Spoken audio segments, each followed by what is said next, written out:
Welcome, aspiring storytellers. Let's jump right in. Today, we're doing a very special masterclass explainer, and we are literally pulling back the curtain on something that is just absolutely fascinating. We're breaking down the exact mechanics of crafting deeply terrifying narratives. So, if you've ever found yourself wondering why certain stories just sort of stick in your brain and keep you wide awake at 2 a.m., well, you are in the perfect place. We are going to deconstruct the actual architecture of dread. Right off the bat, I want you to think about this question as we go through today's explainer. What actually makes a horror story feel truly real? Like, why do some tales just feel like cheap campfire tricks, while others have you double-checking the deadbolts on your front door? Well, today, we are going to reverse engineer that exact feeling. We're diving into the source material from the Shraap Chronicles Guide to Crafting Modern Horror, and we're going to extract the ultimate blueprint for fear. Okay, let's take a quick look at our syllabus for today. We'll start off with the Masterclass of Terror framework, then move into rooting horror and folklore. After that, we'll spend some serious time on mastering the slow burn, which is absolutely crucial, before hitting the climactic reveal, and finally wrapping up with blurring fiction and reality. All right, let's jump straight into Section 1, the Masterclass of Terror, and specifically the Shraap Chronicles formula. So this is the overarching framework. It's the secret sauce that takes a narrative from a forgettable, run-of-the-mill spooky tale to an immersive experience that essentially rewires your audience's entire sense of safety. The source material breaks this down into 4 foundational steps. First up, you pick a highly specific niche, usually regional folklore. Second, and pay attention because this is key, you meticulously master the slow burn. Third, you hit them with the visually shocking climactic reveal. And fourth, you provide just enough evidence to make the audience actually question their own reality. Let's break down exactly how to pull each of these off. Moving right along to Section 2, Rooting Horror in Folklore, where we'll look at the incredible power of specificity in place. Listen, as a storyteller, you absolutely cannot just rely on generic tropes if you want to create genuine terror. You need the heavy, undeniable history of something very specific, you know? Think about a cursed object. Referencing something very particular, like Kalacharn's shroud, instantly gives your story a weight that a generic ghost story entirely lacks. Generic horror, like just a random ghost, it kind of falls flat. But when you tap into regional folklore, like the Narrah Pret from Jharkhand or the Khapisi Chudail from Punjab, I mean, these aren't just your standard monsters. They're rooted deep in the soil of specific places. Grounding your story in local legends just creates this incredibly heavy, authentic atmosphere. It taps into fears that have survived for literally generations. Which brings us to this absolutely critical concept, sachi ghatna. This basically translates to a true event or happening.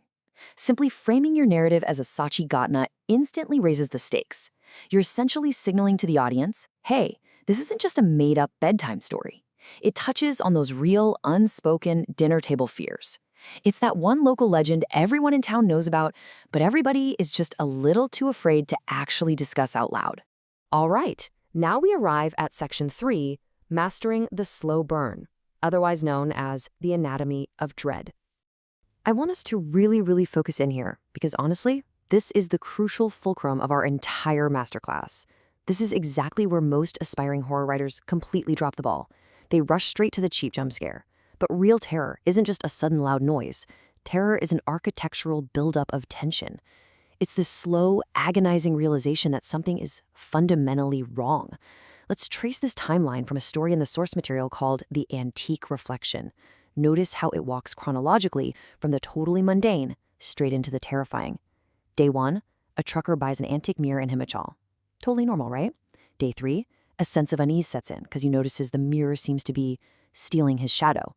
Day 5, total escalation. His reflection actually starts moving independently of him. And then day 7, the climax. He's pulled right into the glass, and his double takes his place in the real world. Do you see how we slowly, methodically twist the ordinary into an absolute nightmare? So the really brilliant part is how this slow burn utilizes specific regional concepts. The source highlights the chaya, which means shadow, and the humshakal, the double or doppelganger. By taking a stolen chaya and slowly replacing it with a humshakal, the writer fuels the steady, entirely inescapable escalation. It's not just a monster jumping out of a closet, it's the agonizing, day-by-day erosion of the protagonist's very identity. And man, that leads to this incredibly chilling hook. They say your reflection is your best friend, but what if it starts living a life of its own? I love this premise because it forces the audience to rethink something completely ordinary. Look, almost every single person listening to your story has a mirror in their house, right? By corrupting that utterly mundane object, the story actually makes the viewer want to go cover their own mirrors before going to sleep. And that, right there, is the sheer power of the slow burn. Now, to properly execute the slow burn, you really have to lean on isolating sensory triggers. We're talking a thick, heavy silence, wind that sounds exactly like someone crying, the sudden feeling of cold breath right on the back of your neck. Or picture this brilliant visual. A protagonist walks away from a flickering temple lamp, but his shadow just stays stuck to the wall. Wow. Whether your scene is set with a lonely truck driver out on Highway 44 or a freezing trekker at an Everest base camp, isolating sensory details are exactly what make your audience feel that cold breath on their own necks. Okay, once you've truly mastered that agonizing slow burn, we transition over to section 4, the climactic reveal, also known as the AABT moment. This is it. This is the absolute peak of your script. It's the moment the slow burn finally boils over and the established logic of the world breaks down completely and irreversibly. In the Shraap Chronicles formula, this climax has to hit with the visceral impact of an AABT. Now, an AABT translates to a personal encounter or a lived experience. Your climax shouldn't feel like something happening to a distant character in a movie. It needs to feel like an undeniably shocking, first-hand personal encounter that the viewer is basically witnessing in real time. Imagine this. A climber looks into an ice cave and sees green boots, which, if you don't know, is a famous, real-life body that's been frozen on Everest for decades. He looks at this frozen body, and suddenly, it slowly turns its head to look directly at him. No way, right? This specific, visually shocking detail delivers a terrifying payoff because it completely violates the absolute laws of nature in a deeply isolating environment. Here's another incredible climactic example from the source material. A man climbs a ladder to see what's hidden behind a tall wall, only to look down and find himself chained to a rock, completely covered in needles. Whoa. An effective reveal completely shatters the audience's sense of reality. The slow burn meticulously set the trap, but this visual right here, this is the jaw snapping shut. Which brings us to our final step in section 5, blurring fiction and reality by leaving the evidence.